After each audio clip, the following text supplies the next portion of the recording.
par me faire souffrir.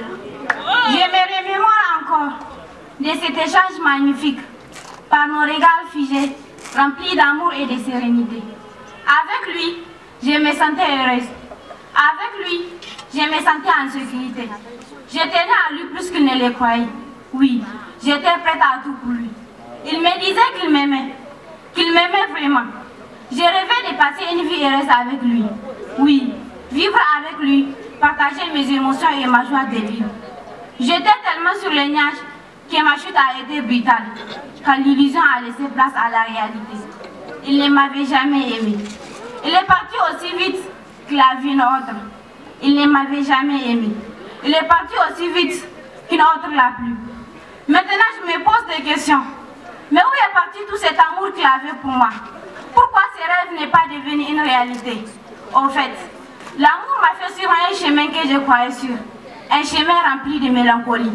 Maintenant, je songe avec nostalgie à la douceur perdue des rêves et aux promesses d'amour auxquelles on ne peut plus croire, juste pour voir les sourires de mes enfants et rendre heureux celui qui me rend triste. Je sais qu'il est important d'aimer dans la vie, mais pourquoi lui, quand je l'ai aimé, il m'a fait souffrir? Mais pourtant, on m'a dit qu'il est important d'aimer dans la vie. Alors, je n'ai pas eu peur de trop l'aimer. Je lui ai ouvert mon cœur, mais lui a été égoïste. Il m'a promis le bonheur, mais a fini par me faire souffrir. Se laisser dicter quoi faire ou ne pas faire. Dépendant entièrement de son mari, elle n'a de droit que ce qu'il lui autorise. Pour plaire, elle se doit d'être calme et respectueuse envers les gens, pleine de piété filiale envers ses beaux-parents, soumise à son mari et en parfaite harmonie avec les trois autres femmes de celui-ci. Et quand son mari s'enflamme et se met en colère, tout comme ses épouses avant elle en paye aussi les prix. Pour certains hommes, l'autorité rime avec violence. Alors les gifles, elle en a déjà reçu des très violentes. Même à un moment critique de sa grossesse, ce qui a conduit à des complications et à la perte de son bébé. Dès lors, Maïmouna n'arrive plus à faire d'enfant. Parce que devenue stérile était désormais traitée d'une moins que rien, d'une épouse fainéante et incapable d'enfanter. Et d'une sorcière qui avait mangé tous ses enfants. Une femme n'est pas un grain de sable de l'œil, ni une épine de l'épied qu'on peut enlever facilement. Mais Maïmouna a été répudiée par son mari qui voulait avoir une autre femme qui puisse lui donner des enfants. Elle a été répudiée sous prétexte qu'elle était incapable d'enfanter. Pourtant, c'est lui qui a causé ce dommage en elle. Ces jours, il l'a battue, quand même elle était enceinte. La nuit est tombée en plein jour pour une fibre qui avait toute la vie devant elle. Mais aujourd'hui, toute sa vie se trouve derrière elle. Ce destin lui a été dicté. Et la vie, elle l'a vécu comme un film d'horreur. Tous ses rêves ont été brisés. Maintenant, c'est celle qui vit son malheur, abandonnée par tous. Une femme n'est pas un grain de sable de l'œil, ni une épine de l'épied qu'on peut enlever facilement. Mais Maïmouna s'est vue offerte en mariage par ses parents. Sa vie lui a été volée. Et quand son mari a eu assez d'elle, il l'a tout simplement répudiée. Une femme n'est pas un grain de sable de l'œil, ni une épine de l'épied qu'on peut enlever facilement. Mais Maïmouna, elle l'a été. Merci beaucoup. Je ne pouvais pas savoir que cet amour lui serait amer. Un jour, sur le chemin de retour de l'école, ils se sont rencontrés et se sont plus. Leurs numéros, ils ont échangé et les messages ont plu. Chaque jour, l'amour opérait sa magie dans le cœur de Saudat. Elle ne jurait que par Kamal, elle n'avait de que pour lui. On dit que l'amour rend aveugle. Saudat, amoureuse et heureuse, ne voyait en Kamal aucun mal. Elle brillait de toutes les flammes quand celui-ci lui fait des compliments sur sa beauté. il disait l'aimer et elle en était convaincue. Elle l'aime aussi, il le savait, mais en voulait toujours plus. Plusieurs fois, il l'avait demandé de venir chez lui. Elle l'avait toujours refusé, mais Kamal insistait et disait qu'elle ne l'aimait pas assez. Comme cela créait à chaque fois des tensions entre eux, elle a fini par accepter. Un mardi après les cours, elle s'était rendue chez lui. Tout était normal, il se montrait gentil. Mais après avoir bu les verres de jus qu'il lui avait servi, elle s'était aussitôt endormie. À son réveil, elle s'était retrouvée nue et sentait des douleurs au bas-ventre. Mais que m'as-tu fait, lui disait-elle? Que m'as-tu fait? Les yeux remplis de larmes, elle criait son mal, tout en questionnant Kamal, mais il s'en foutait d'elle. Elle l'avait fait de l'effort en venant chez lui pour lui montrer qu'elle pouvait lui faire confiance, vu qu'il disait qu'elle ne l'aimait pas assez. Mais en fin de compte, il se trouve que c'est plutôt lui qui l'avait jamais aimée. Sinon, elle n'allait pas la droguer et la violer. Quand l'amour devient une arme, elle n'est plus un arbre qui porte des fruits, mais la voix d'un démon qui conduit à commettre une infamie. Quand on aime, on ne drogue pas, on ne viole pas sa partenaire, on respecte ses valeurs et ses choix. Saudat rêvait d'un mariage dans le halal. Mais Kamal a brisé toute sa vision de l'amour en commettant le haram.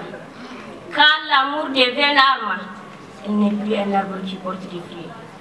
Merci. S'il la permettait de leur peau noire, une forme de confiance en soi, irradie ceux et ceux qui posent les regards sur une authentique femme noire. Être belle avec son naturel doit être la devise de toutes les femmes africaines. Malheureusement, beaucoup d'entre elles croient qu'être claire c'est synonyme de chance. Qu'on devient plus intéressante et socialement parlant, on trouve plus facilement un mari. Bien des femmes pensent que le fait d'avoir la peau foncée est un problème. Alors, elles s'adonnent à la dépigmentation, ignorant que se dépigmenter, c'est manquer de confiance dans son identité. Ce n'est pas s'aimer comme on n'est pas sa cible. Elle ignore que se dépigmenter, c'est surtout mettre sa peau en danger. Et qu'avec cette pratique, elle encourt des risques de cancer, de diabète et d'hypertension artérielle. Quand l'essentiel, c'est se faire belle, se faire clair pour séduire, pour plaire, ça conduit à commettre l'irréparable. On peut être belle sans s'éclaircir, on peut être belle sans se détruire la peau. Pour une beauté au naturel, il est primordial d'écouter son corps, d'analyser ses besoins et d'y répondre avec des produits sains, bons pour lui, mais aussi bons pour la planète, car il en va de notre bien-être. J'ai dit non à la dépigmentation, mais oui à l'acceptation de soi.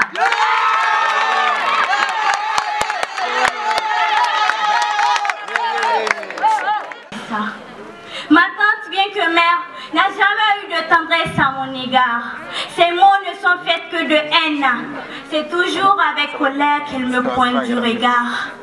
Et comme si tout ça était héréditaire, de mes cousins je recevais vite des baffas. C'était devenu une habitude.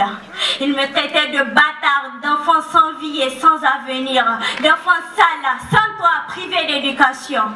Et pourtant, je leur faisais à manger. Et pourtant, je lavais leurs habits et faisais leur lit. Moi, une enfant bâtarde. Comme ça fait mal d'essuyer des insultes chaque jour. Comme ça fait mal de n'avoir de leur part point d'amour. Mais malheureusement, tout allait de mal en pire.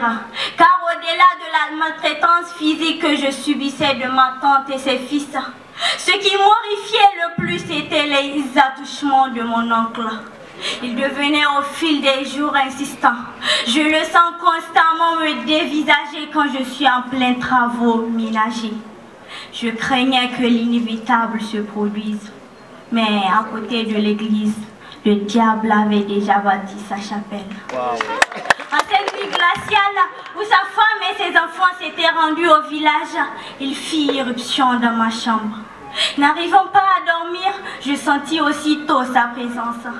Il l'eut remarqué, et quand je voulus prendre mes jambes à mon cou, il me saisit de force et abusa de moi avec une telle animosité que je fus traumatisée par la douleur. Personne n'a pu venir à mon secours. Et même quand j'en ai parlé à ma tante à son retour, sa réaction était de me traiter de menteuse, de voleuse de mari. Alors, elle m'a battue et fichue à la porte. C'est ainsi que je me suis retrouvée à la rue, errante comme une folle, frappant de porte en porte en quête d'un petit job, en quête surtout de quoi me remplir le ventre. J'ai vécu les pires moments de ma vie à la rue avant d'être prise comme femme de ménage dans un restaurant.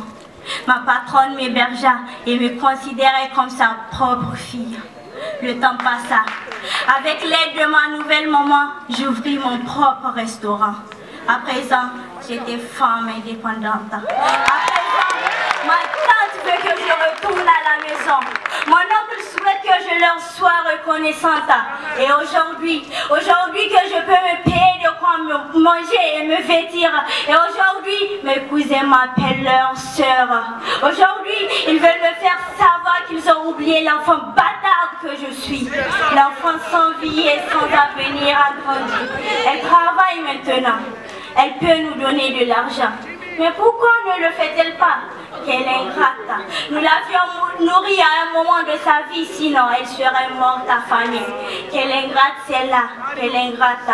Qu'ils racontent des histoires et bien d'autres choses. Je ne leur porte aucune haine. Mais quoi que l'on dise, ils m'ont fait vivre des choses et j'en porte encore des souvenirs. Ce soir, tu viens d'avoir un...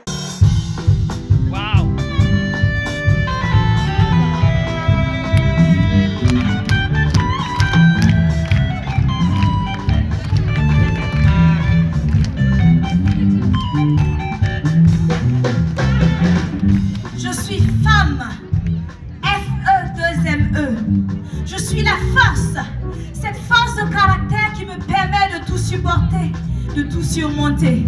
Le F par lequel débute mon nom en dit long. F comme force, mais aussi comme famille. Ce milieu où ma présence est indispensable. Mélange de force et de faiblesse. Je suis cette fleur frêle qui jamais ne se fane. Je garde toujours la foi. Et ma plus grande fierté est de voir mes fils heureux. Je suis femme, F-E-2-M-E. Je suis l'élégance, l'entretien. En éducation, ma communauté me connaît. Espoir des générations à venir. Sans moi, pas de descendance. Tous les efforts restent inutiles. De toute évidence, je suis indispensable. Le E dans mon nom en dit long.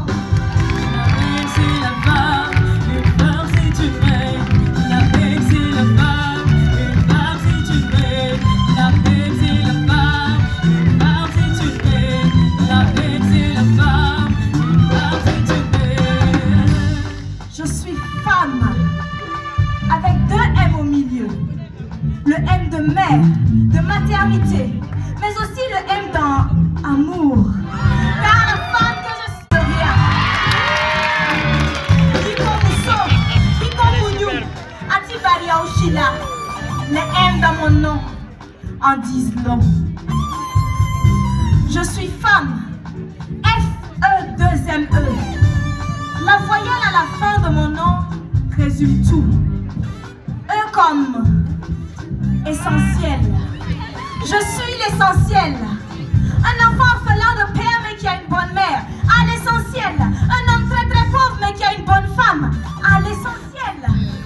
Femme ou fille, il n'y a qu'un pas à franchir.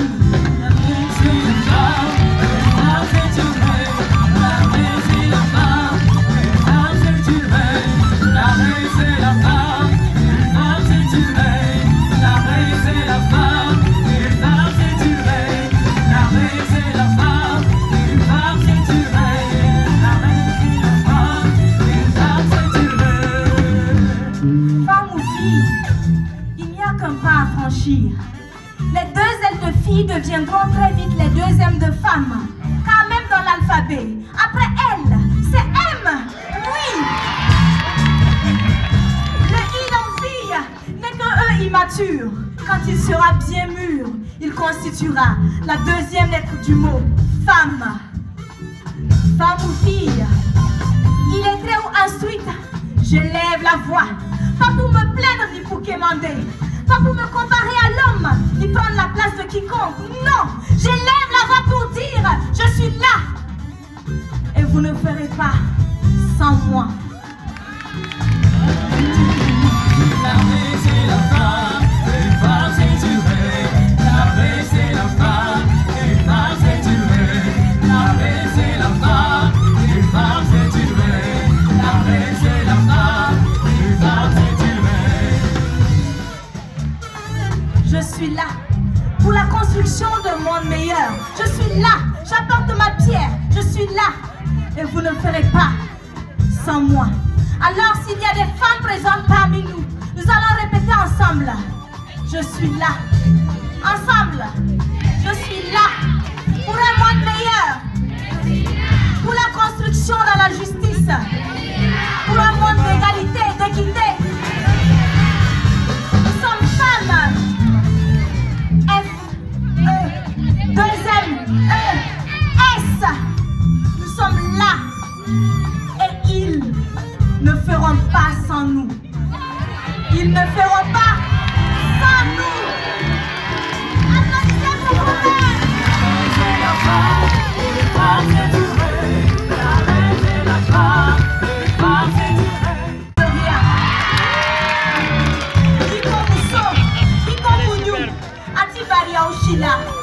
Les M dans mon nom en disent long. Je suis femme. F-E-2-M-E. La voyelle à la fin de mon nom résume tout. E comme essentiel. Je suis l'essentiel. Un enfant orphelin de père mais qui a une bonne mère. À l'essentiel. Un homme très très pauvre mais qui a une bonne femme. À l'essentiel. Femme ou fille, il n'y a qu'un pas à franchir. La paix c'est la femme, les femmes c'est du rêve. La paix c'est la femme, les femmes c'est du rêve. La paix c'est la femme, les femmes c'est du rêve. La paix c'est la femme, les femmes c'est du rêve. La paix c'est la femme, les femmes c'est du rêve. La paix c'est la femme, les femmes c'est du rêve. Femme ou fille, il n'y a qu'un pas à franchir. Les deux L de filles deviendront très vite les deux M de femmes. Car même dans l'alphabet, après L, c'est M. Oui. Le I dans fille n'est qu'un E immature. Quand il sera bien mûr, il constituera la deuxième lettre du mot femme. Femme ou fille, illettrée ou instruite, je lève la voix. Pas pour me plaindre ni pour quémander. Pas pour me comparer à l'homme, ni prendre la place de quiconque. Non, je lève la voix pour dire, je suis là. Et vous ne ferez pas sans moi. La paix c'est la femme, les femmes c'est du rêve. La paix c'est la femme, les femmes c'est du rêve. La paix c'est la femme, les femmes c'est du rêve. La paix c'est la femme, les femmes c'est du rêve. Je suis là pour la construction d'un monde meilleur. Je suis là, j'apporte ma pierre. Je suis là et vous ne ferez pas sans moi. Alors s'il y a des femmes présentes parmi nous, nous allons répéter ensemble. Je suis là. Ensemble. Je suis là pour un monde meilleur. Pour la construction dans la justice. Pour un monde d'égalité et d'équité. Nous sommes femmes. F-E-2-M-E-S. Nous sommes là. Et ils ne feront pas sans nous. Ils ne feront pas sans nous. Applaudissez pour vous-même. C'est la femme, les femmes c'est du rêve. La paix c'est la femme, les femmes c'est du rêve. Et une honte pour la société. Victime du tranchant de la lame, je suis une femme en chair, mais au fond sans aucune âme. Pour survivre à ce choc, la griotte passe maintenant ses nuits dans les gargotes. Du tranchant de la lame, une femme qui crame sous aucun espoir. Trouver son âme, trouver son âme, son âme, son âme. Du tranchant de la lame, une femme qui crame sous aucun espoir. Trouver son âme, trouver son âme, son âme, son âme.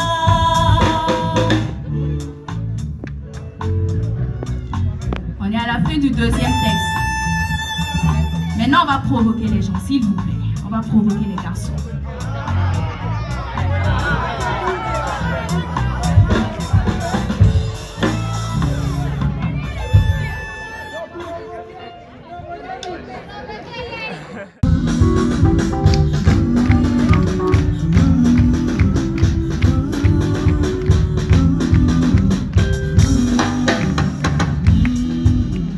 L'incertitude sur l'avenir nous miroite un destin fatal.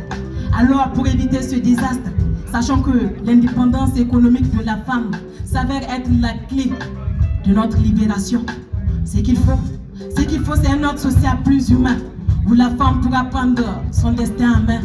Ce qu'il faut, c'est que se joignent nos mains pour qu'ensemble nous puissions bâtir un meilleur lendemain. Ce qu'il faut, c'est de bannir ce rapport d'inégalité qui n'est point biologiquement fondé.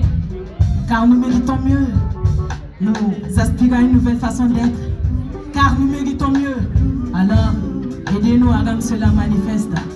Ce texte n'est pas un écrit mais un silence qui crie. C'est une vie qui s'évanouit sur la tige de l'oubli. C'est une rage qui émane de chaque type de mon être. C'est les larmes sur les visages des âmes que tout oppresse. Ce texte n'est pas un écrit mais un silence qui crie. C'est une vie qui s'évanouit sur la tige de l'oubli. C'est une rage qui émane de chaque type de mon être. C'est les larmes sur les visages des âmes que tout oppresse. Les femmes.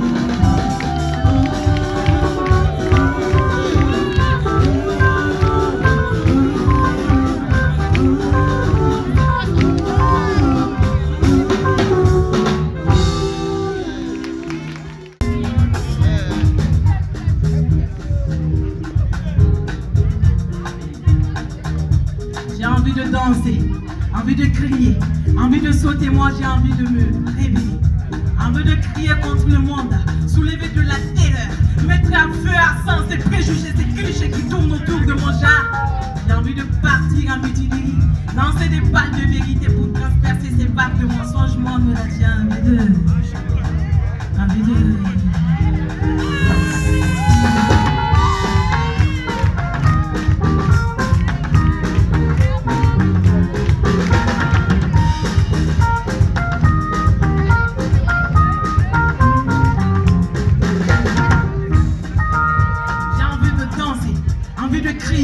Envie de sauter, j'ai envie de disparaître. J'ai envie de m'enfuir suivant mes désirs. Envie de m'absenter pour courir derrière mes rêves. J'ai envie de partir, marcher sur la voie des envies refoulées. Envie de noyer mes sentiments dans un océan de folie. Immerger mes émotions, faire descendre mes pulsions. Moi j'ai envie de...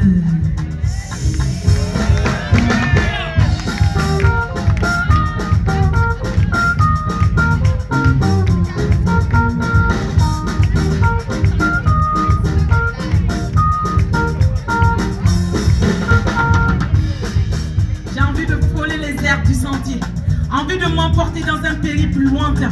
Envie de me galvaniser. J'ai envie de nourrir mon âme de nourriture et d'aventure. J'ai envie de me transporter. Envie de me transvaser. Envie de me déchaîner. Envie de bouleverser ces douleurs sur mon odyssée. De planer, de respirer de l'air frais. De vivre une liberté acquise d'arrache-pied.